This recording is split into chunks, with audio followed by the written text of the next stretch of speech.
teeth with popcorn. So this was the crown and this was the filling.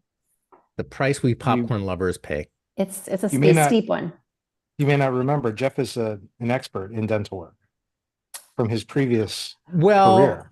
I'm an expert in the dental work that has passed its usefulness. But I've had a little more firsthand experience. Right. Oh, I Ooh. forgot that. Yeah. That's right. I totally had forgotten that. Yeah.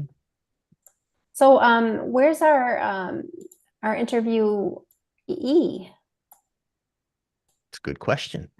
This will be a quiet conversation. Deb said, wait, you're not meeting until 7, right? And I said, no, this is EdTechTalk. We're like 20 minutes early every single time, which I forgot the first time we did this. And like showed up 5 minutes ahead or 2 minutes ahead, and everybody like you're Jumped late right in. if you're on the top of the hour. Because we need a good 20 minutes to screw up before we get going. That's it, Does exactly. my audio sound over? I'm using like a probably, I don't know, You sound great. 1995 headset here. I don't know. Early version of the when did the first earbuds come out? That's probably when I Some of that old stuff is still the best. Some of those $10 lavalier mics were some of the best mics I've ever had. Yeah. What were the was it Plantronics? Remember you would tell folks on Webcast Academy? Is that those? I don't think you can get those any. I looked anyway once. I still have my Plantronics my doohickey thing, this kind of splitter. Yeah, somewhere. It's a little I got a lot. Hey Dave. Oh, we don't hear you. We're But just we can see your the shirt, sweat. Dave.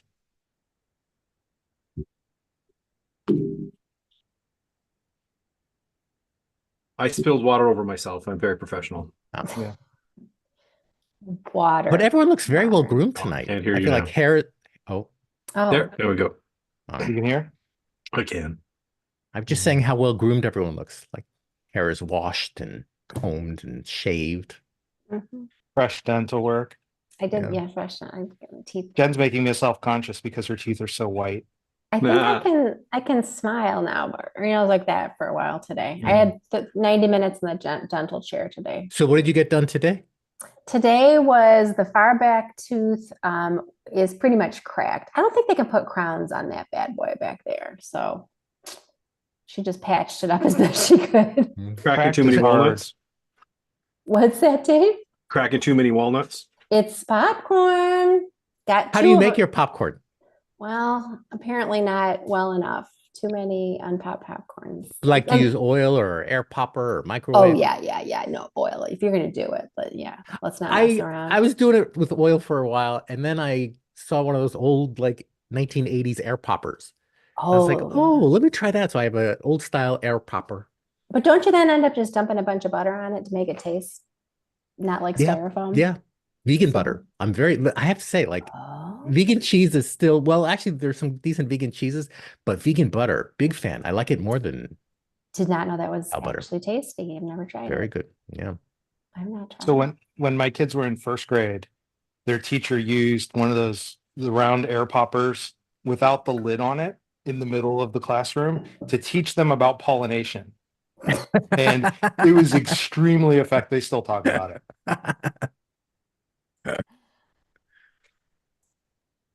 So I saw Bonnie's recent post somewhere about the good old days. Are you guys getting nostalgic or? I think it was Instagram. She said, there've been highlights and lowlights, but these are the good old days. Oh. Are you guys preparing for a half-empty nest or something? Yes, we are. Okay. We're 4 months away, 3.5 months away.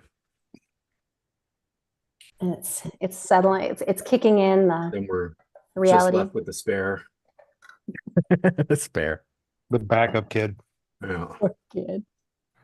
But we've, like everybody, we lost a lot of that sort of connection stuff for a couple of years, going out and doing stuff. So we kind of crammed a lot of it together in the last 6 months or so.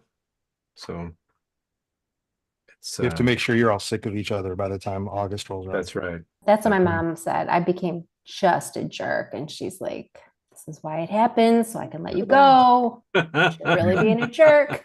You're really not being Kick nice. you out of the nest. Yeah, this is why that happens. And then your parents get really, really, or at least mine did. They got amazingly smart when I was about to graduate college. They learn so much as we get They older. were so dumb though for a long time. Well, you do get to stay in touch, like Yeah, big difference there. Even like, well, when I went to Korea, right? I talked to my parents once every couple of weeks. Yeah. when I first lived in Thailand, I would communicate by weekly fax. I would time it at the local Ooh. stationery store, Ooh. or I would send one and they would send one at the same time. And that would be our speedy communication. It was so much faster than letters. We should weave Get a that into busy our signal 'cause they're trying to conversation, send you I one. think. Yeah. Wow, I don't think you've ever told me that before, Jeff. Yeah, Yeah. because Wow. it was 92, 93, so the email wasn't a thing yet. And I forget you were out so much sooner than I was. you forget how old because I look so young. It's That is exactly understandable. what it is. That's true. When did you, what's your birthday, Jeff? August 23rd, 1966. 66. Okay, so I'm December of 66. You're a horse. Like Capricorn. You're a lady horse. I didn't know that. Is that it? Is Yeah. that Mare. true? In Korea, women horses are like traditionally the old misogynist sexist thing is it's tough to marry a woman horse because they're not going to be like stay at home, stable. Let me wives. ask Tom. Ooh, maybe he'd agree. I'll They don't ask turn Tom. out to be trad wives. No trad wife. No, no Well, trad wives, that's pretty right. true here. Current usage, the current vernacular. That probably is true. So have we Right. ever had anyone, or do we try to have anyone on live? Are we even attempting that or no?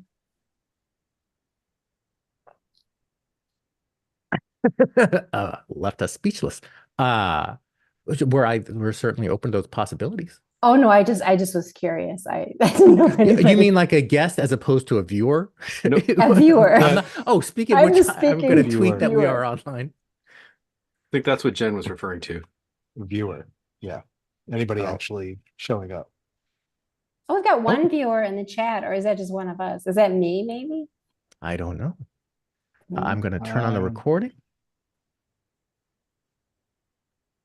Yeah, Hello? it's you, Jen. Because I Oh. see Jennifer Madrill and me. And the order is me, Jen, John, Dave. Okay. Now let's see how many takes it takes us this week. Okay. Hello and welcome to EdTechTalk's continuing discussion of Dave Cormier's new book, Learning in a Time of Abundance. This week, Chapter 2, Abundance. And you know that's important because it's in the title. We're going to cover song lyrics, online recipes, Uncle Eddie, and more. I am Jeff Lebo in Busan, Korea. My name is Jennifer Madrill, and I'm in Chicago, Illinois. This is John Schinker. I'm in Still, Ohio. And I'm Dave Cormier. I'm in Windsor, Ontario, Canada. Wow, so much smoother than last week. Good job, team. It's better. You gave us some good cues before we started. Before we Thank you. get into the book, any weekly updates? What was your week abundant in this past week? I got nothing. Getting outside a little bit. Garden stuff. Yep. Got Building gardens. Yeah, lots of stuff. You were building gardens. I was planting gardens. Yep. Do you guys have jobs?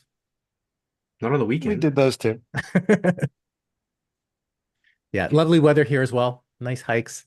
I did include this week in one of my class tasks, we were talking about generations. And so I had my students fill out forms. My generation is, my generation is not, my generation likes, my generation does not like, worries about, and views on other things, which I may weave into our discussion. Did you this play the evening. Who song I did not. as you were They talking about their generation? they would roll their eyes and, say, hey, boomer. None They of that. roll their eyes. Although I anyway. have to say, like they have an appreciation for different eras of music. That's good. And a lot of their cafes will have old vinyl and be playing old tunes. I brought my kids out to see bluegrass on the weekend. Speaking of Aw. old music. What did they Fantastic. It was Molly Tuttle and the Golden Highway, so it's kind of new bluegrass. and they're in a stunning band. They're unbelievable, so talented. So the kids were right into it. So they thought that was good. Yeah. Not dad's old weird music. But they don't, your kids don't think you're weird, right? Me? Yeah. Oh, sure. I Oh, mean, do they're they? kids. Oh, okay. Well, I And I'm mean, an they adult. embrace but the I weird. mean, you got, yeah, I was gonna Yeah, say no, they we are all self-identified as just a little different. So we're we're on Yeah. the same side of the Apples don't fall that far from the tree. no. well, either that or you guys do a Music's- great job on social media because it always looks like they're having a good time when you take them Bonnie out. does Maybe take an that. excellent set of photographs. Yeah. She does. All right, Jen. All So right. are Take we us still in. talking about this same book? Oh, We are. yeah. And I started looking at chapter 3 today, so it's a good thing I remembered that we hadn't done chapter 2, so I could go back and prepare questions for the right chapter. But so, as Jeff said, this topic is about abundance, and so I think it's a good place to start, kind of where you did at the chapter, talking about kind of comparing and contrasting kind of the two main categories of abundance that you start talking about. So I'm going to kind of lead the witness here a little bit. Material abundance versus abundance of information. So take it away, Dave. Kind of where do you see this, and like how did you kind of come up with that distinction as a way to frame the chapter? So that comes from Glenn I from 74. He makes a distinction between material abundance and information abundance. So material abundance is maybe there's a lot of it, but it's still finite. So in a sense, like you could have lots of coal in Ohio. I don't know if Ohio is coal. But there's still a certain amount of it. And so that like it's materially attached. Whereas when we talk about information abundance, I mean, you could make an argument that the server uses energy or whatever, but at the end of the day, you could put up one newspaper article and 1 million people could read it, or 100,000 people could read it, and it doesn't make it less. Like you don't lose it; it doesn't decrease. And I think It doesn't so. get exhausted through consumption. It doesn't get exhausted because lots of people looked at it, and so it's an initial distinction that seems to be really important in the abundance conversation because the first thing that people do when you start arguing or start presenting things like this is they go, "Whoa, what about this?" And much like everybody always says, "What if we trained our doctors this way?" So that's just it's a critical distinction because when we think of abundance in the sense of like food in the world, right? So we clearly do a terrible job certainly in our countries of managing the amount of food we have versus the amount of food we eat, right? There's an amazing amount of it that gets thrown out. And other parts of the world that don't have access to the same abundance of food, but we just can't like move ours there, or I mean, we could. It would be better if we did, but it's harder, right? Because it's attached to things and it's physical and it moves around. So that distinction ends up being the starting point of the discussion there, so that we're thinking about how how it's different than things like food. That was a terrible explanation. No, it was great. And John, what you mentioned is what I put in our little show notes is that, the abundance of information to me, kind of my takeaway is that it's not limited by how many times we use it. So, which can then kind of contrast to scarcity, right? I think you kind of talked a little bit about scarcity. Is there anything you want to say about scarcity now? Or you want to kind of wait? Okay.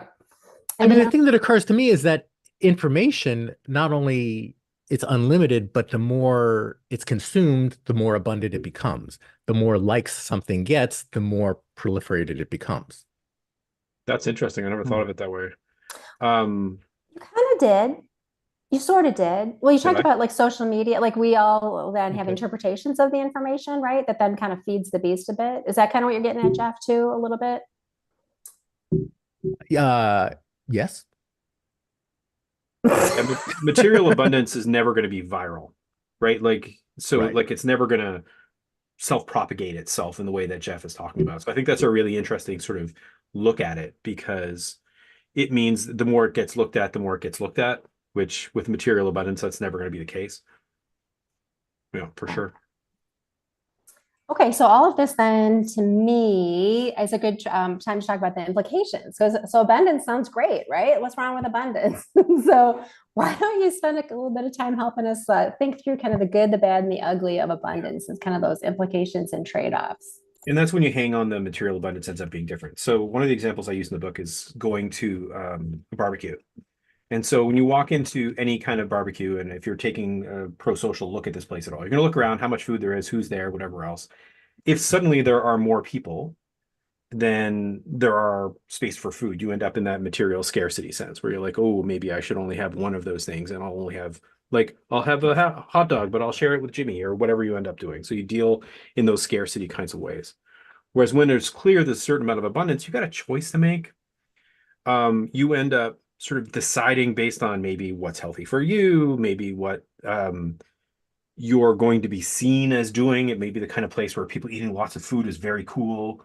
Maybe the kind of place where it's considered respectful to eat more food. And there's certainly cultures where that's true.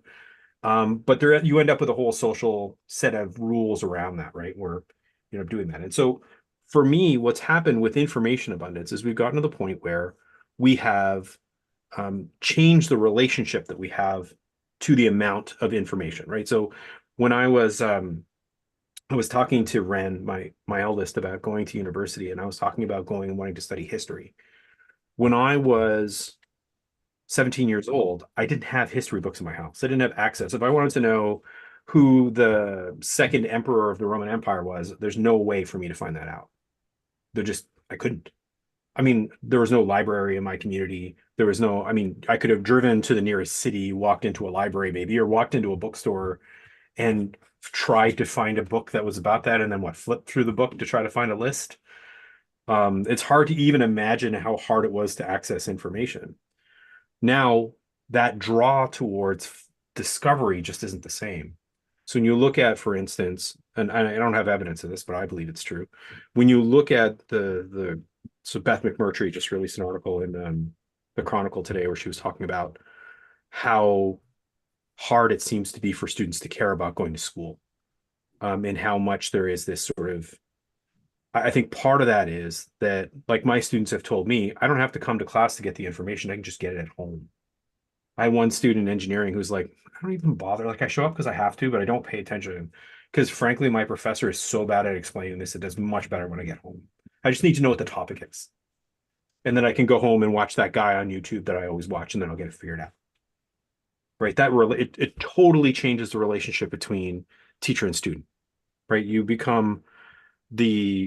were the only option before. So good or bad, you were the only option.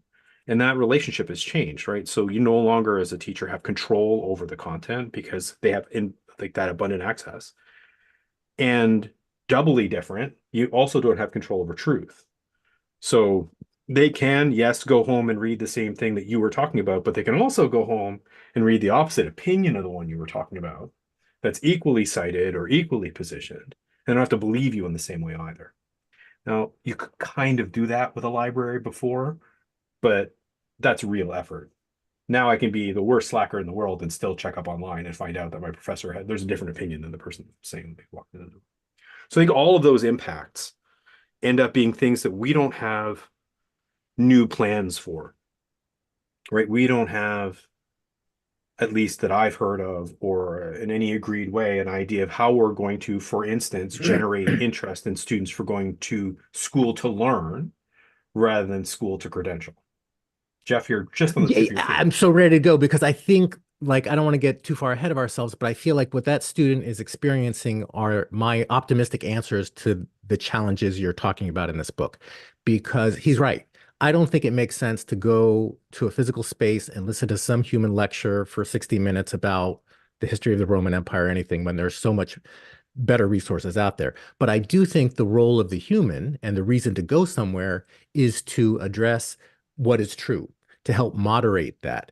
Students can be exposed to that information. The role of the human can be, okay, let's come together, let's discuss it, what is valid, what's not valid. Like there's still a role for human in that, but lecturing is, so unnecessary for the most part at this point. That's the abundance literacy right there. How do you filter? Like, how do you get through it? How do you manage the fact that there are 27 opinions about this and sift your way through it to come up with some kind of decision? Sorry, John.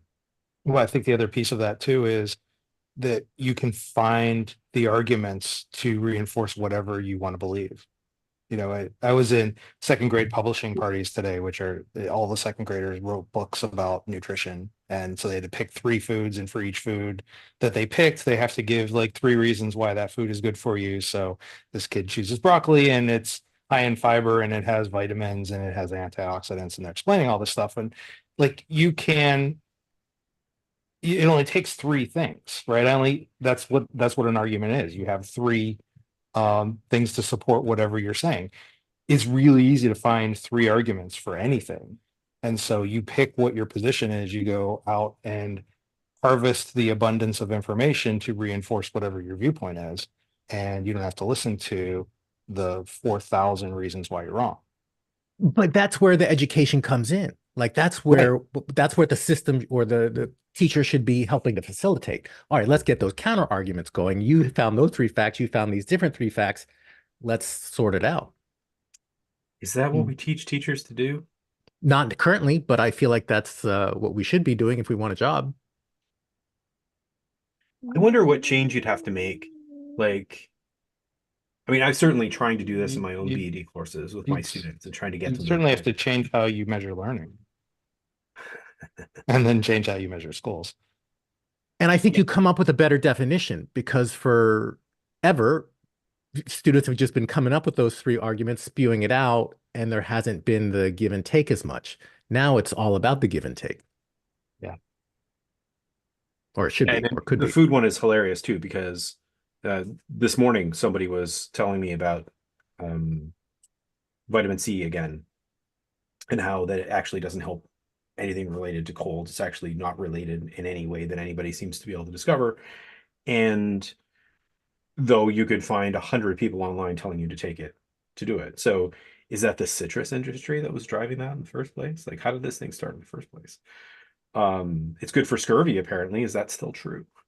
And I think we end up in a situation where you can make anything true. And I think that's the real scary part about this, because I care less about the kid getting the second Roman emperor question right than I do about the kid being able to make good arguments against the white nationalist person who's trying to recruit them. Right? That's the piece that I'm particularly interested in, is giving people the tools they need to be able to see through some of these things. Like a significant slice of my social media consumption are people like Dr. who is a doctor and like mediates these conversations. This person said this, here, I'm going to share the research. This is what the verified research says. And there's this back and forth in the nutritional social media space that is what I think education can be.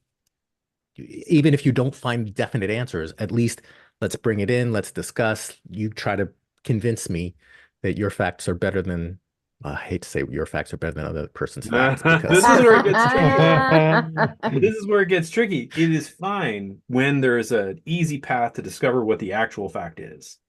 It's fine if there's actually a truth out there. If there isn't, if it's something that is always going to be contentious or is always a factor of debate, or where there is research evidence in both directions, then what do you do?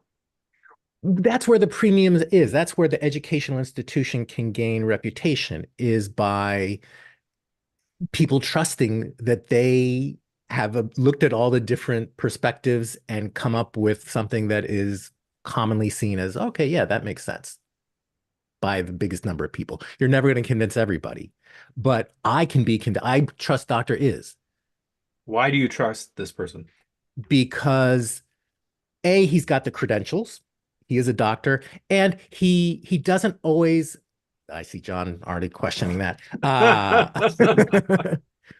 Because I like the way he takes the information.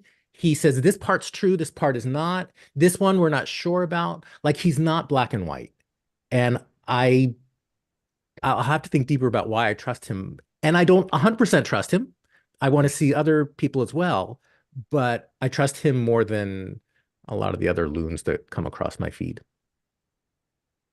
How do we decide a loon from a not loon? I don't. He's going to help you make a better decision, if not the best decision.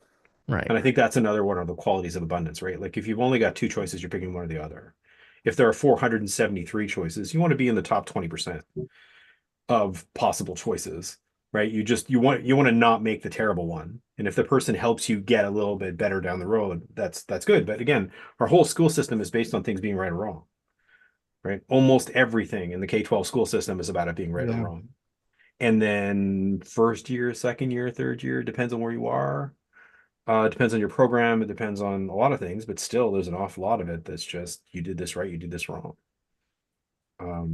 Which again, I don't think is a very good tool. Not that there aren't facts that we out there, but for all the rest of those things. I think we Yeah, talked about what the one class I taught this the spring, and we talked about it in the context of the literature review, which is one of their major assignments. And I think you could take the way we write literature reviews and take those into a lot of different types of assignments you could have students work on to get to this whole idea of analyzing information, finding it, sorting it, coming up with contrasting takes and opinions and research that's been done. And that's why I think it's kind of fun to watch the students, because their inclination is they are going to start with a thesis, because I think, first of all, everybody thinks they know a lot about a topic when they start, or they have some like what they consider foundational knowledge. But usually what happens is you start digging into what other people have done in the research or whatever, and you realize, oh, wow, there are different ways to look at this. And the cool thing about a lit review is that you start and you do your analysis, and then you toward the discussion section, come back with your own arguments.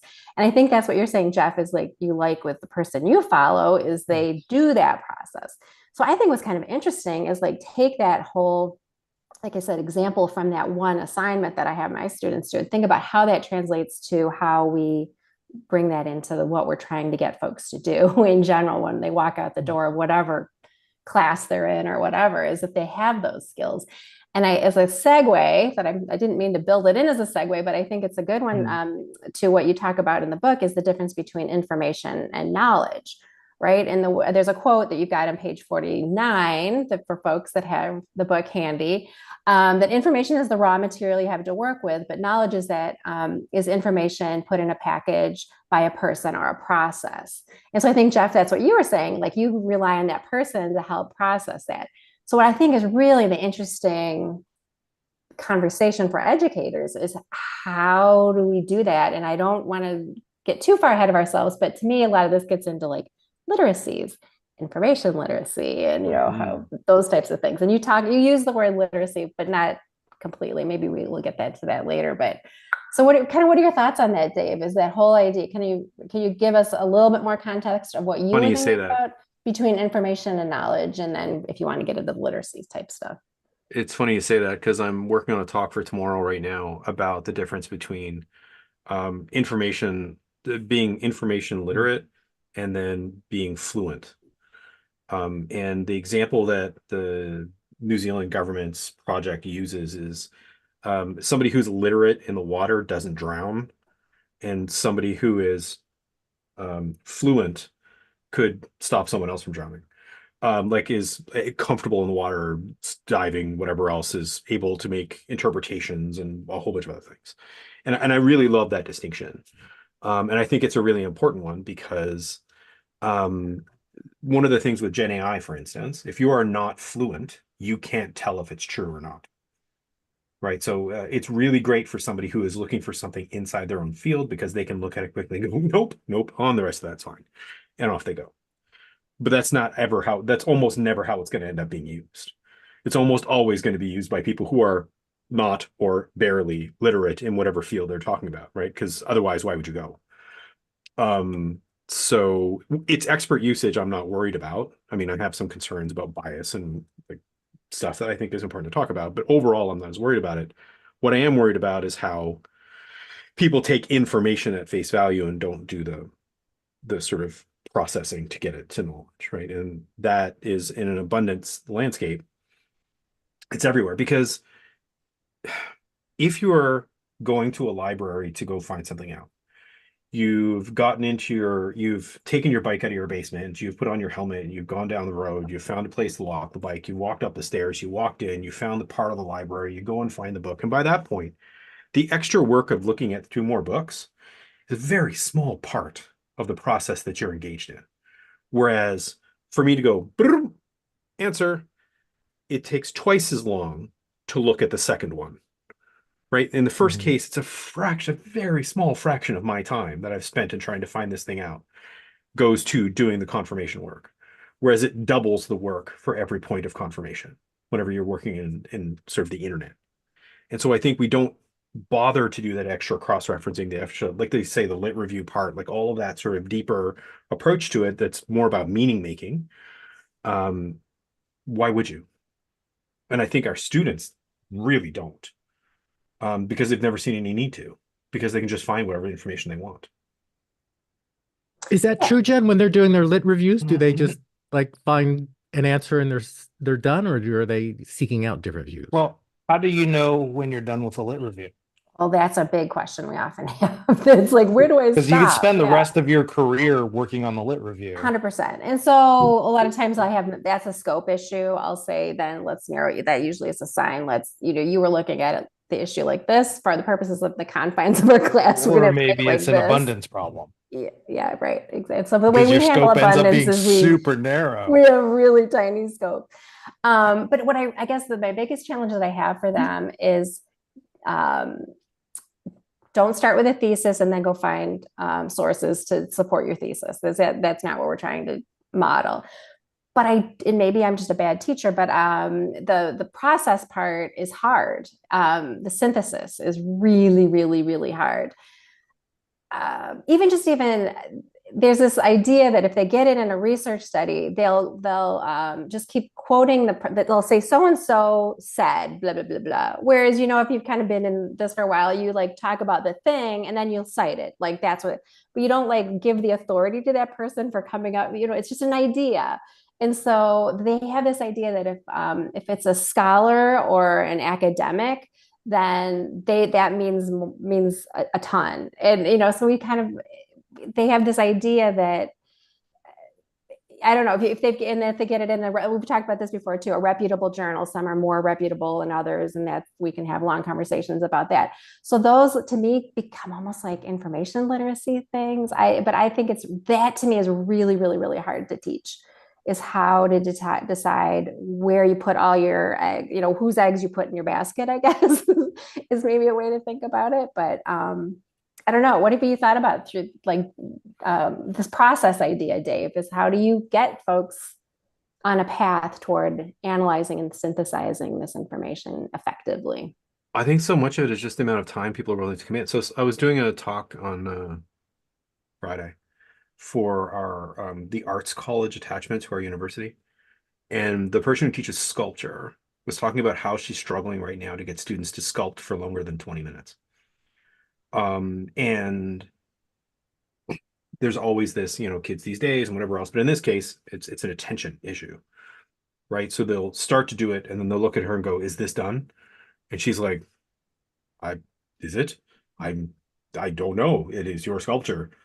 And so she's finding that there's a suite of things that affect this. That part of it is an unwillingness to master discomfort, is how she described it. That her students seem to be very hyper aware of their current state of physical wellness, and they sort of have structured this language of breaks that's like 5 or 10 years old and didn't exist before at all. People just wouldn't. And like she says, I'm not saying that's bad, but they won't persist, and they don't seem to be able to manage their attention. And I think that's one of those critical pieces, right? So if your relationship to information acquisition is a 30-second process, the idea that I would take all this time to go through all this, like it's TLDR, like just tell me what it is. Just let me know. And I find that that's the biggest challenge, because I've seen the same thing that you have. It's written in a journal article. It must be true. Mm-hmm. No. And I actually don't buy the whole like better journal stuff at all. But I still think that it's just a process. There's no magical wand that's happening. It's a human who went through a process, and you can understand and trust that process happened, but that process has its own strengths and weaknesses. Yeah, and it's okay to. I think they're all thinking that there's got to be a right and a right, like a two. Too long didn't whatever. What does it stand for? I say the acronym. Too long didn't read.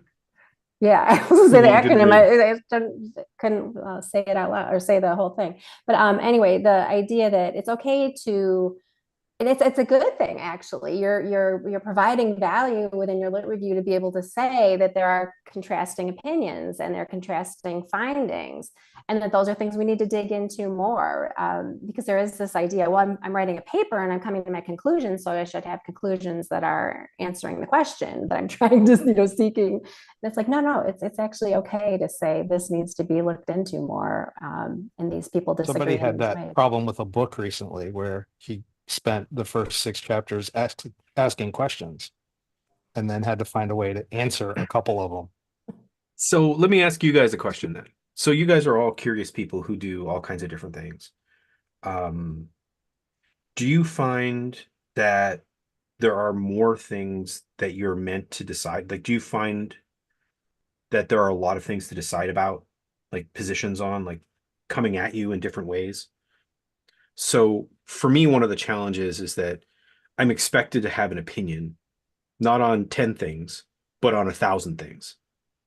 And so I think part of the other thing that happens is that because there are 1,000, I just start putting them into boxes because there's too many to deal with. Right. So if you're out functioning in public, if you're sitting by yourself in your basement and all you're doing is watching Netflix and whatever else, then I don't think this is happening to you. But if you're sort of out functioning socially, I find it challenging to deal with people who are asking me why I don't care about the fact that where the new hospital is going in the city, why we're not using fourplexes in my city. There's a whole suite of these arguments. And I'm approached as if I'm expected to know. Like somehow I had access to all the research, which I do. I don't know where it is, but I have access to it. And somehow I'm meant to be informed about all of these things, and I just can't. Right? So the defensive mechanism that I had to come up with was to say, I have no idea. It's not that I'm not interested in this thing that you're very passionate about, because the other response is, I don't care, which I think of as disrespectful. You clearly care. And I'm trying to listen to you, but you're not explaining it to me as if I'm somebody who doesn't know. You're explaining to me because you expect me to know. And because it's your thing. And maybe you and your 5 close friends are always talking about it, so you expect that everybody knows this thing. But for me, there are hundreds of those. Does that resonate for you guys at all? Oh, 100%. Yeah. How about It's you, actually Jen? why I'm quite uncomfortable even doing like presentation keynotes, anything like that. It's because I think the more you start to dig in, you realize how much you don't know about the thing, whatever the Mhm. thing is.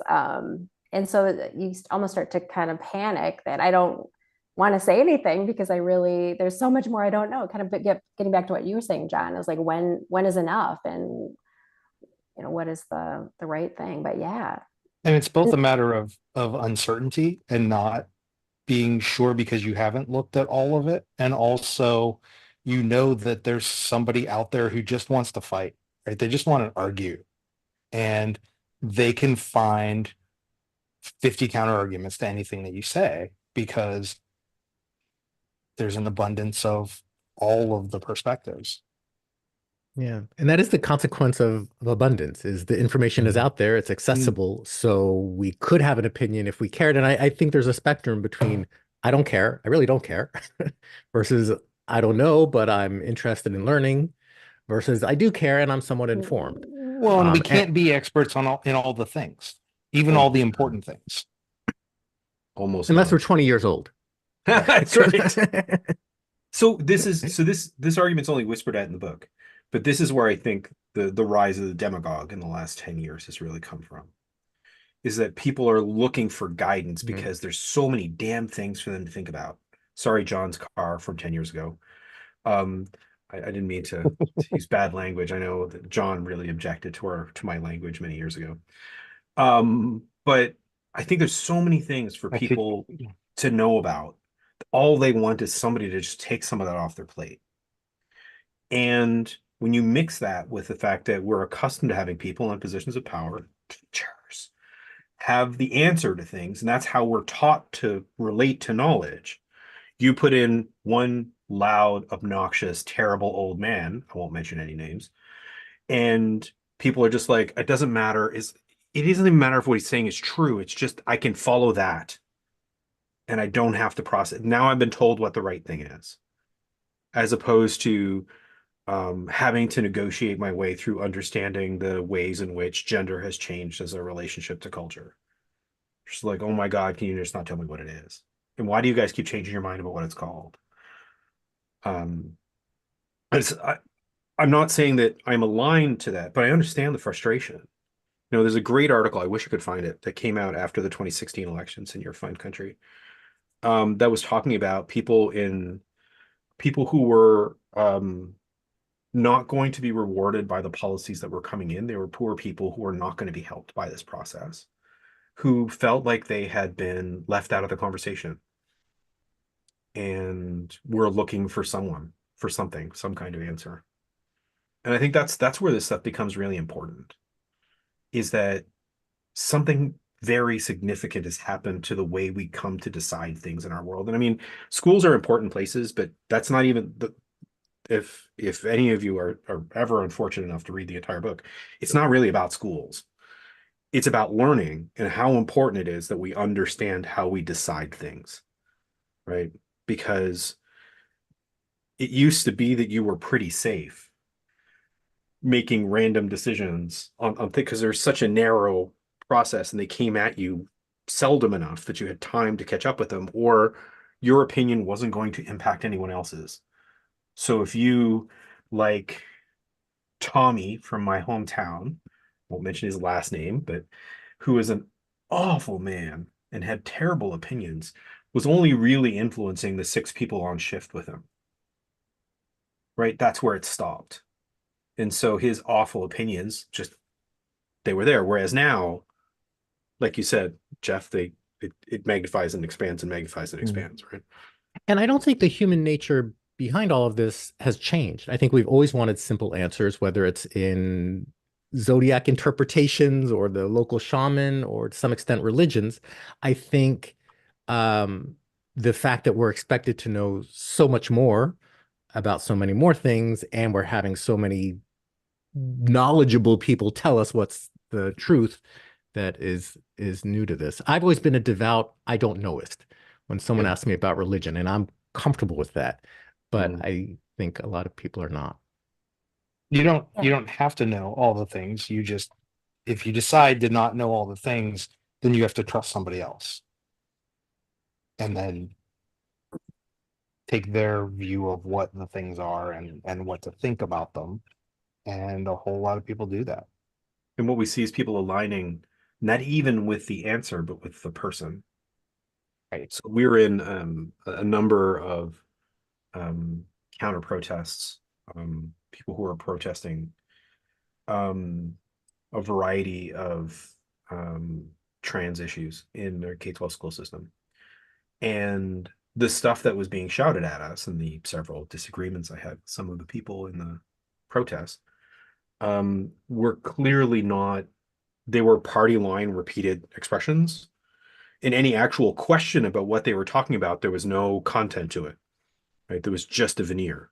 It was just membership. It was belonging, not knowledge seeking, but just belonging. And it's not even really about the issue. It's about, you're not part of the group and I have to hate you because of it. That's right. Yeah. And by the way, you had a quote in the book along these lines. Let me just quote back Right. at I you. guess it's not surprising that I Back at mentioned you. Please tell us, Hermione. So it. we have no one to turn to help us decide what we should be doing now that we've moved from information scarcity to information abundance. And so when I read that, I was thinking about like my parents. When I grew up in the 80s, we would sit and watch Walter Cronkite. What was it? CBS, ABC, and NBC. You had 3 choices in the evening that you sat down and had your, like, literally watched, had your TV tray watching TV with your, and maybe they would cover what, 10 stories. So your whole view of the world was based on, whichever one you picked of those 3 here in the United States. And then that became like our collective understanding of the world. And now, to your point, you can confirm your bias in any way you want to, and you'll be able to find all kinds of places to go do that. So I'm just stating what my observation is. I don't know the answer, obviously. I don't know if anybody knows the answer to this, but I think that gets to what you're speaking to in the book, right? Is this idea, who do we go to, and how does that matter to us as educators and members of society? Go ahead, Jeff. Sorry. I'm curious, who do we go to individually? Who do you Good trust? question. Lots How of do different we, places. I because I'm sure go, we all feel like we get, well, I mean, yes, other people, they're overwhelmed and confused, but I get reliable information because of what? well, sure. And then the algorithm will feed you as you look more of the things. So yeah, so it's almost like a struggle to go find the things that I don't necessarily, my beliefs don't necessarily align with as I So start reading it. I made a conscious effort, I don't know, 5 years ago, 8 years ago, to try to find balanced news reporting. And so I landed on Associated Press and Reuters, New York Times, to some extent, National Public Radio. And what I realized very recently, and I blogged about this last month, was that all of those were on the media bias charts. All of them were right in the center, and now they're all left. Like they've all moved left. And my theory on that is there's so much crazy stuff on the right, it's pushing the mean. And so like everything has shifted. If you want balanced, you're comparing, Mother Jones to OAN, and the center line is way further right than it used to be. So I think balanced is difficult. I think we need to have multiple sources. And I try to avoid the things on the edges and try to stay toward the middle. But it's it's not something that is as cut and dry as I go here for my news and I get an unbalanced or unbiased source. And apparently I have gestures on. Yeah, I saw that. So this week, I was building outside of my work time. Thank you very much, Jeff. And I had to figure out whether or not the new pressure treated lumber was actually safe for eating with vegetables. Okay. So there's a fact in there somewhere, maybe, depending on whether or not the research has been conclusive. And there's a lot of sort of carryover. So the first thing I figured out is that the newer pressure treated lumber, which I had some suspicion of, and actually there's a lot of talk like this in the book, and if this talk doesn't sound good to you, please don't buy it.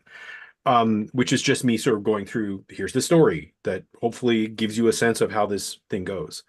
So, because when we go to find something out, it's never like the way that it's set up in a classroom. Here's this question, go to find it. You got a morass of different things, right? So I had this sense that there was a new kind of pressure treated lumber, which I then tracked down and figured out that there is. And the old stuff ended in arsenate, which I'm assuming is bad. And the new one doesn't. So right on the surface, I'm like, that's different. The new one doesn't have anything that sounds like arsenic in it. So that's getting better. I then reached out to John, and asked him what he thought, because he had done a similar thing and seemed to have used pressure treated lumber. Not that I could tell from the pictures, but I guessed, and he confirmed that he had. And then he looked at it. So I trust John to search this thing. So that's another building of trust. I read a couple of journal articles about it where people actually did some testing over time, figured out what they were looking for, which is the copper in it. I didn't know that copper was poisonous, but apparently it can be. And so I figured out that in the research that's there, people say that no one's ever been able to observe any of this particular thing translating into vegetables in a way that could hurt anybody. So that's not, it doesn't, but no one has found it. And then on the websites, all of the websites of the people who sell it say, we think it's safe, but we do advise you not to do it, which I'm assuming is a legal distinction. And so that's the map that I have, right? So I'll read some journal articles. I read some Reddit articles, but for this kind of thing, Reddit's not great because you just end up with a bunch of people shouting back and forth. It's only good if people actually drop the links in, which in this case I couldn't find any. And to me, that's how I do stuff now. All right. So A, that is definitely not going to fit into a 60-second clip. B, on my I don't care, I don't know spectrum, that's way toward I don't care. But if ever I do care, I'm going to trust Dave because Dave has done the research. So, and find him to be a generally trustworthy guy. So Dave I may hit you trusted up on that me, later. and I realized as Dave was talking that I also did that research and forgot that I did it. Because once I made the decision, I moved on with my life. I remember asking my dad, who is a master gardener and does all of this stuff and is also a woodworker, and he said, "Yeah, don't worry about it. Just," but he's also, going to be 80 in a year, so he's not thinking long term about things that could kill you 20 years down the road. So And as far as trusted sources, a follow-up on why I like Doctor is because he embraces the counter argument, because he takes the criticism. This person said I'm full of BS because of whatever, and he addresses it. So I value that engagement. And like I seek news sources kind of in the middle, and like I miss the old point counterpoint reasonable argument, which is so hard to find in a can you ask Dr. Is non-combative about the way. pressure treated lumber thing? I will. I'm not sure he's going to grab onto that, but I like DW news. It's German news. And I find it kind of very informational and this point, that point. I'll watch, I certainly watch a lot of what would be considered left of center news, but I also watch Al Jazeera. Me too. Um, I like Al Jazeera actually. What you just can. just to close the loop, what kind of lumber did you use? Oh, It was pressure treated. Yeah, I know it. I'm sure our listeners were left hanging there. I They- appreciate that. They would have come back next week Yeah. just to find out if we followed up on it. Tune in next week. To see what When he- we'll find out if Dave's family is dead. Okay, we got what, 15 minutes left or so? Not quite. I or a wanted to little bit talk about recipes and thank Dave Oh, for yeah. SeriousEats.com because it yeah, addresses it's great. like, you how do you make whatever? And there is not just is this reliable information, but is this annoyingly presented? Like, why? Hmm. Don't tell me about everything behind. Just I want the recipe. That's all I want. Why are you putting it? Why do I have to scroll through so many ads? recipe. Jump to recipe. Yeah. Tom and I just had that conversation. He's like, "What? This recipe doesn't have jump to recipe." I know, annoying. So Serious Eats and oh God, what's his name? I have his cookbook. Kenji Lopez Alt. Benji. Yeah. So he does what I think of as science. So he will take 12 frozen steaks and cook them under the best same conditions he can. Thaw it, half thaw it, cook it on high heat, whatever else, and try them all out. And then what he does is shows you the results of it on whatever cross reference he can find. So the weight of it, his ballpark figure on how well it tastes, and whatever. So what he's done is shown you the process of his experiment, shown you the results of his experiment, and then hands it to you. So you can, it's not necessarily a conclusion, not necessarily deciding what's right, but running an experiment that allows you to go, oh, I am definitely going to go for the cook from frozen, which is the answer that I pulled out of that, because of whatever reason, whatever I'm going in for, because it's transparent, I can understand the process and I can actually react accordingly. So they do great stuff. Love Serious Eats. Kenji does a podcast. And they've been going through, they just started a few months ago, and they've been going through like simple things like macaroni and cheese and pancakes and like really basic stuff, and like coming up with how do we do these things. And one of the things that he got called out on were pancakes, because in his book he describes this ridiculous process for making pancakes, and they're fantastic pancakes, but you have to create a pancake mix, and then you're adding buttermilk and sour cream, and it's this like use all of the dishes in the kitchen kind of thing, and take all morning to make pancakes. And he said, yeah, I actually don't make those pancakes because I have other things to do with my life rather than make pancakes all morning. So he then said, well, what's the trade-off? If I don't want the world's best pancakes, but I only want to spend 20 minutes making them, here's what I do. And And that's the kind of stuff that they do in the podcast, which is pretty cool. How do you make macaroni and cheese with 3 ingredients in one pot and have it come out pretty good? So he So, becomes a trusted source, and I am holding out hope that the mhm. system, like I feel like truth seeking is sort of a bell curve. You're going to have the people who just want raw meat, and they're going to seek out information that supports that, or I want overcooked, well done meat. But most people, and that's probably not a great metaphor, most people want some kind of, reliable information. And so Benji has earned your trust by doing research, showing you his process, engaging with criticism, and so people trust him. Yeah. People generally trust Wikipedia. There's gonna be that's the premium. I feel like the sources that have earned the trust of the bulk of the people. But the problem is that for a lot of people, that's Joe Rogan. He dissects a whole bunch of really complicated things into it. Jeff, your 60-second soundbite. He's a master at being able to. And if you've ever tried his hash brown recipe,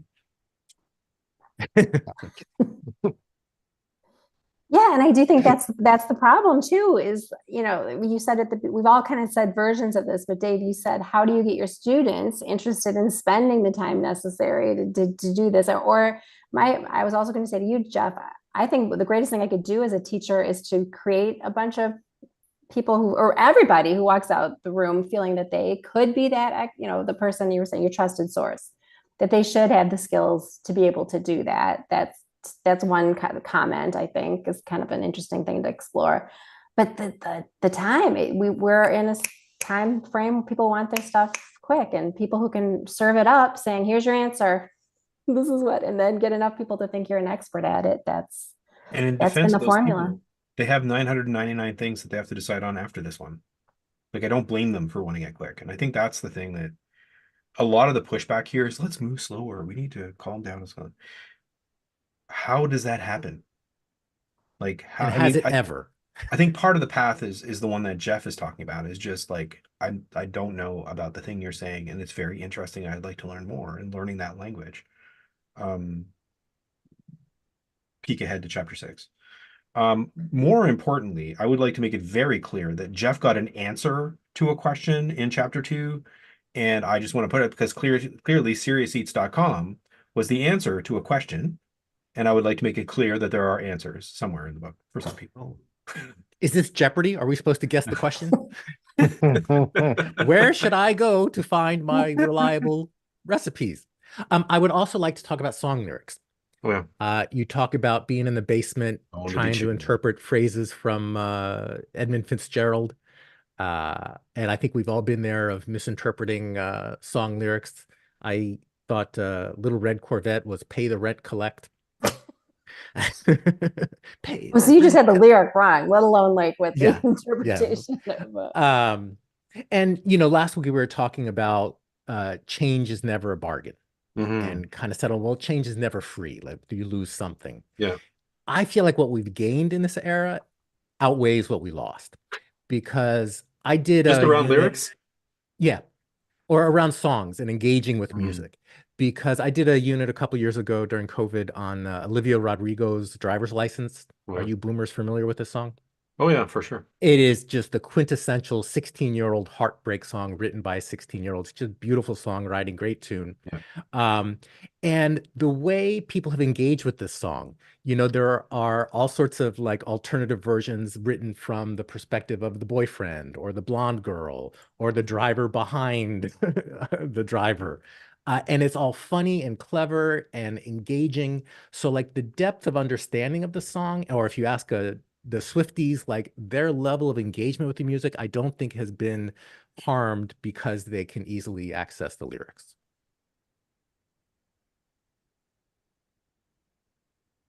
Wow. I feel like you've made a very controversial claim. Bring it on. Well, I've never heard anyone make it before. So the in vogue position is that all this stuff is wrecked music. From the way that auto-tune has impacted it to the way that people get attacked online and all the rest of this business. that community approach that you're talking about is really cool. I think that saying that they're all positive is probably wishful I didn't thinking. say they're all Mhm. positive. I just said that the depth of appreciation and understanding of music has had lots of benefits. There's been lots of gains there. Yeah, I think it's one thing that we were talking about this 15 years ago, but I think one of the things we forget is how much that was super banal that happened before we all knew that it was out there. We've always had sort of random, banal, bad thoughts about things. It's just now they're all recorded. Although less so now, because again, social media is not what it was 10 years ago. People don't post as much as they used to. But yeah, I guess I can see what you're saying, Jeff. And there's Um, even an engagement with physical things. Like you ask any K-pop fan here, and when the new album comes out, they want the physical stuff. They want to hold something. So it's not even like a whole digital life. It's they still want the material possessions and the community interaction. So yay change. Yay. Things are getting Yay. better. And Mhm. and like Gypsy what about, world. I mean, your kids and their level of engagement with music? Do they appreciate music less because they don't have to struggle to figure out the lyrics? This is for someone who is passionate about music, this is the most unbelievable time. Ren's knowledge of music is astonishing. Um, was it? I'll give you an example. I was out back on the weekend, not during my work time, working on my outside thing, and Ren comes out and goes, "I have to stop you." I'm like, "What? I need to play this for you." And Ren plays me this. This was just released by Motown in 2006. They recorded it in 1966. Like, okay. And can you figure out who this is? And I'm listening. I'm like, I can't figure out who this is. And Ren says, that is a 16-year-old Rick James. Did you recognize the guitar playing? I said, no. And they said, it's Neil Young playing guitar. And the bass player is the bass player that eventually is from Buffalo Springfield. This is the Mina Birds.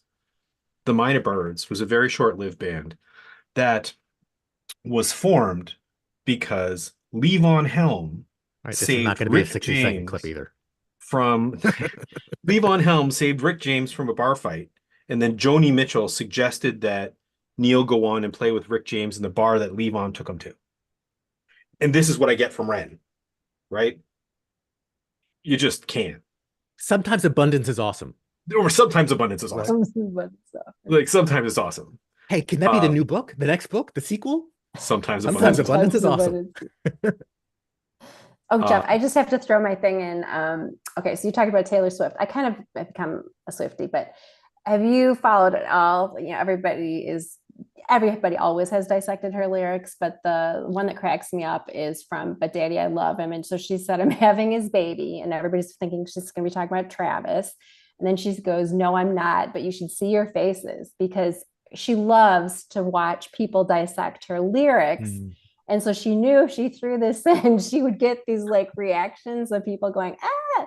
But I just thought, like, to your point, this whole, that to me is like very meta and very circular, right? Like she's writing lyrics, knowing people are going to react to them and dissect them. And then she can like turn it right back around and say, Yeah. I It's watched Glass you Onion. to my lyrics. But She's yeah, a I would master. She's phenomenal. genius. Absolute genius. Especially in that way. Like her understanding of how the community works. Unbelievable. and then it translates nicely too, right? It does work out for her nicely, yes. It sure does. Yeah, I mean, she's a pioneer not in just music and songwriting, but in business and in self determination or taking your power. Yeah, because it's been a while.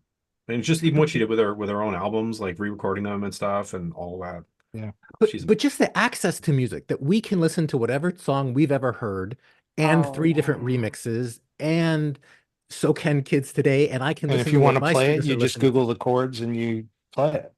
But Yeah. that gets to your point too, what you're saying, Dave. The songs always existed, but they were paywall, so there was built-in scarcity. You had to buy the album and scarcity, then yeah. eventually the CD. Now with streaming, you just like you holler over to Alexa and tell her what you want to hear, and in 2 seconds you get whatever you want. I forget what Beatles song it was, but there's a story that Paul McCartney tells often about having to go across town to find the guy who knew how to make that proper B shape. Hmm. And then he learned it from the guy, got back on the bus, went back and played it with the band. Like that's what there's the one guy who knows how to make, I don't know if it was a B7 or whatever it was, but there was one guy. So he had to go find that guy, Jimmy. I do worry about AI's impact on the music Oh scene. yeah, Like, okay, that's a whole. now I was write a going to bring Taylor that up. Swift song Yeah. about my lousy ex name, Sure. whatever. You guys seen And Suno? Hmm? Have you guys tried Suno? No. tried it, no. So you want to see the future of music?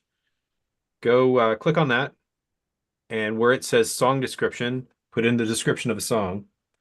It will write the song, make music for the song, and sing the song.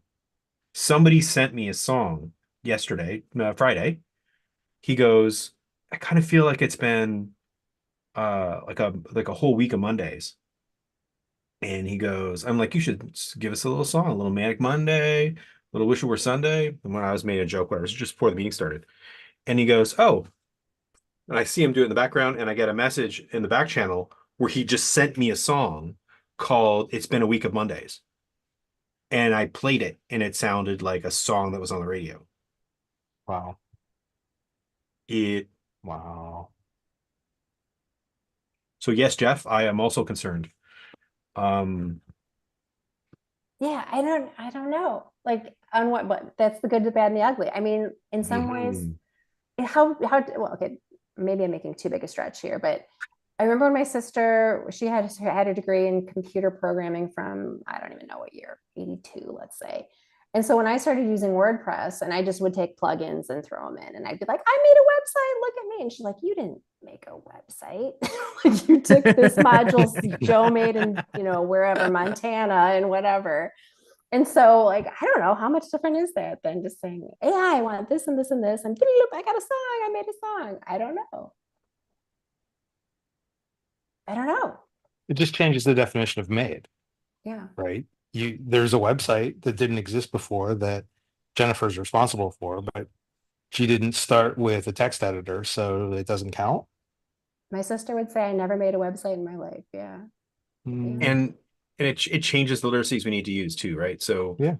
I was doing for the same creativity talk I was doing for the art school on Friday.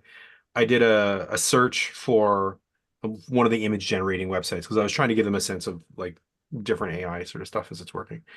And it was like woman on a horse who's riding on a beach in front of an ocean, whatever else. And I just used a random button and click. So it did. And you could pick the style, and it was like whatever the style was. So it was a woman on a horse in a top. Their top was all a riding outfit and whatever else, but she's wearing no pants. Because inevitably, when you're searching through our understanding of women who are presented in these kinds of situations, they're not wearing pants on the internet.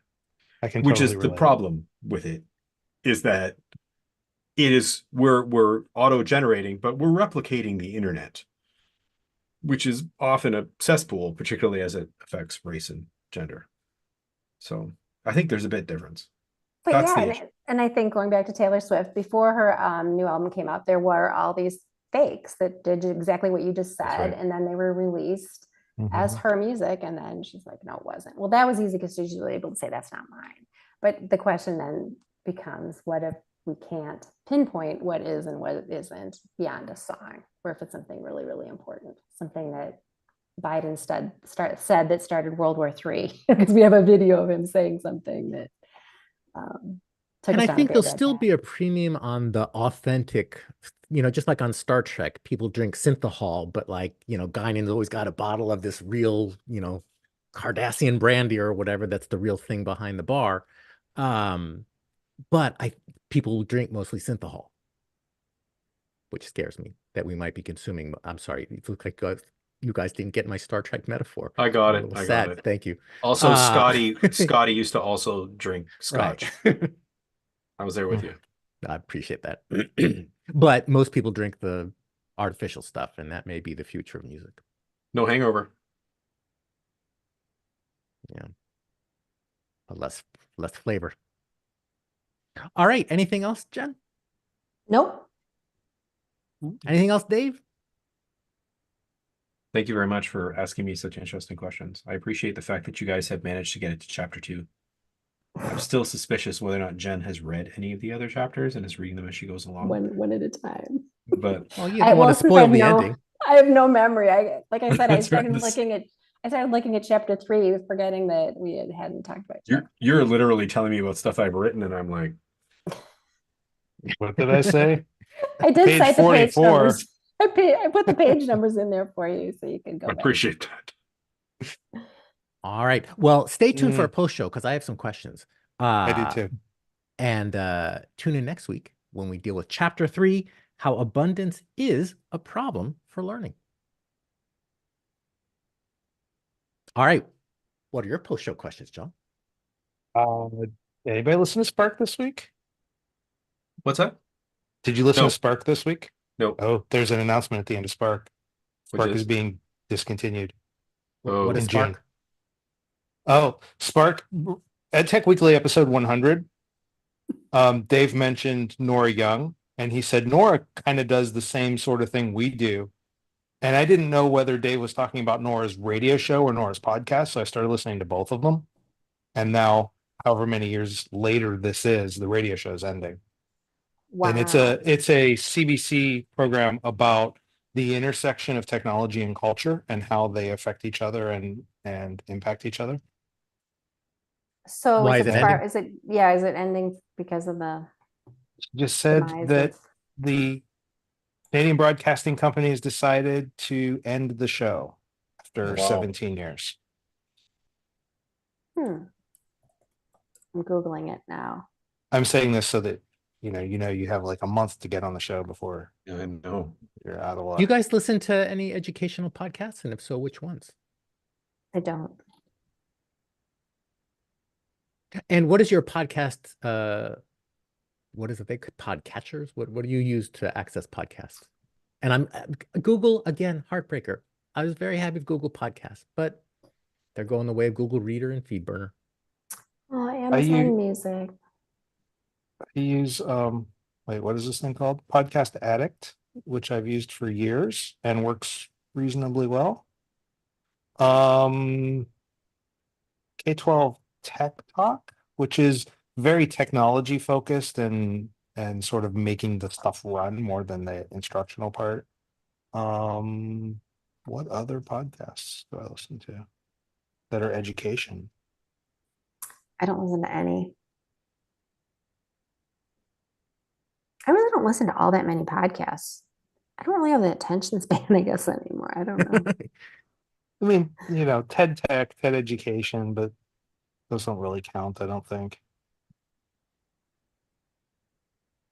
What do Yeah, you that's listen to, probably Jeff? it. Education, not that much. I subscribe to Teachers Talk Radio. Graham Stanley's on there now, and it's a whole network of shows. Although they've got like these commercial breaks that I find jarring, and one of them was for Tate. What is it, Andrew Tate? It's like, ooh, Andrew Tate Really? commercial in the middle. That doesn't feel right. That doesn't feel right. Wow. That's a terrible dude right there. Yeah. I like business ones sometimes, like How I Built This. Have you ever listened to that one? I like I love that Planet one. Money and I've Marketplace. really been liking Fixable lately. I don't know if Jen would in particular would really like this, and they're only half an hour long, and they're business focused, and they take a problem or a situation, working with coworkers or within an organization or within certain challenges and how to overcome those challenges or alleviate them. It's super cool, and they're only half an hour long. It's does a look great, good. yeah. I'm sorry, what was the name of that? Fixable? He just put it in Fixable. he put it in the text In the chat. chat. Yeah, I'm watching stuff. I'm listening to stuff on YouTube. So I watch them and listen to them on YouTube, which is now a podcast, which I still have not gotten over. That YouTube is a YouTube podcast. is a podcast. That people's YouTube video is a podcast. Mm. my brain still hasn't quite made that leap, but they keep calling them, they've called them podcasts for long enough now Mhm. that, so like I watch a lot of music criticism. So a lot of people doing deep breakdowns of um songs, Mhm. those kinds of things. John and I watch the same guitar podcast. Yeah. There was no new episode this week. I know he said there wasn't going to, so I know. I remembered that after I'd poured my martini that I usually drink while I was listening to him or watch him fix guitars. did you pour the martini out? No, I drank it. Well, I actually have to leave our post show. Tom is doing a sleep study tonight, and we have to start watching the Oh. videos on how to do the sleep Ooh, study. So how to speaking of sleep? watching, yeah. All Can I right. send you a video to post on the EdTechTalk TikTok, Jen? Me? Yes, because you're a TikToker. Yeah. I'll You send want you me? the. I want you to post it because the Korean audience isn't really particularly into what we're talking about. Oh, so you want me to post it under my No, account? you under the EdTechTalk. I'll send you the Oh, access sure. info. Yeah. I was gonna say I've never actually posted on TikTok. I'm a big consumer of content, but I've All never right. posted. So absolutely. Yeah. All right, I will send you that. And good luck with the sleep study. Yeah. I hope it's not real disruptive to me. I think the partner might have a very disrupted sleep tonight. I'm not already. I was told I have to take off my Apple Watch. It will somehow interfere with whatever device. He's Wow. got like electrodes and things. You think it's going to be hard to sleep with the cameras? There better be no cameras. Have you But considered a hotel? no, at the couch, I've already been told that I might have to come out to the couch. But it's a weird thing. You get I haven't looked, I literally have not looked at it, and he has to put it on in an hour. But it has like I said, like a chest electrode, and then something he wears on like his finger, his thumb, and then like a wearable. And then you chuck it in the garbage. You don't return it anywhere. And I'm like, well, that just seems wasteful. So, You do have another house, right? well, it's in another state. It's 4 hours away. Whatever. Might be a long commute. But it's west. You have more time. Speaking of, did everybody see the Northern Lights, or did people see it? We did sort of did. Oh, we had an excellent view. You Yeah, watched it. right out in the I backyard. don't know But about you, Jeff, but I don't. We don't have sky here. Yeah, It's a big city. yeah. I was out in the sticks. We had really good ones. We were at the Molly Tuttle concert. Oh, we were in the backyard. I was out in the To me, it middle. looked like clouds Oh, that's because like I can't differentiate the colors well enough to Are you get colorblind? anything out of it. Yeah. So the photos were better. I wish I had known to actually take more than like one. Oh, yeah, And, for sure. you know, set night mode and do those kinds of things. So All right. Well, ta-ta Cool, for Good now. luck. We'll look all forward to right, hearing good luck about with it the next sleep week. study. Thank you. Bye. Thank you, guys. David. See you later. Thank you. John, did you get the EdTechTalk audio this week?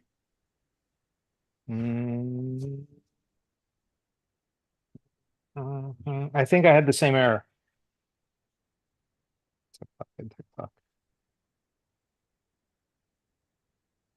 Why am I not? Oh, it's right there. EdTechTalk Collaborative. May 6th. An error occurred. Try watching this video on youtube.com or enable JavaScript if it is disabled in your browser. Okay. Now with the, oh, it's got to go here to be in focus, and now it's backwards. Okay. Never Because mind. I redirected it to rss.com and we had 15 downloads, but I guess you were not one of them. Ooh, I wanted because like you might be subscribed to a different feed because edtechtalk.com/feed was redirected, but you might have an even older or EdTech let Weekly me feed, not an EdTechTalk feed. check. How do I find my feed? What a podcast URL, edtechtalk.com/node/feed. Ah. Should I change that? No, it's all right because it was just 1 week free, so I have to figure out what I'm going to do All this right. week. edtechtalk.com/node/feed is where I'm going. Okay, good to know. All right, sir. All right. Well, enjoy work. Have a great Thank you. Tuesday. Enjoy work and play. I get to sleep first. Yeah. Sleep well. All right. See you next week. Cheers. Bye. Bye.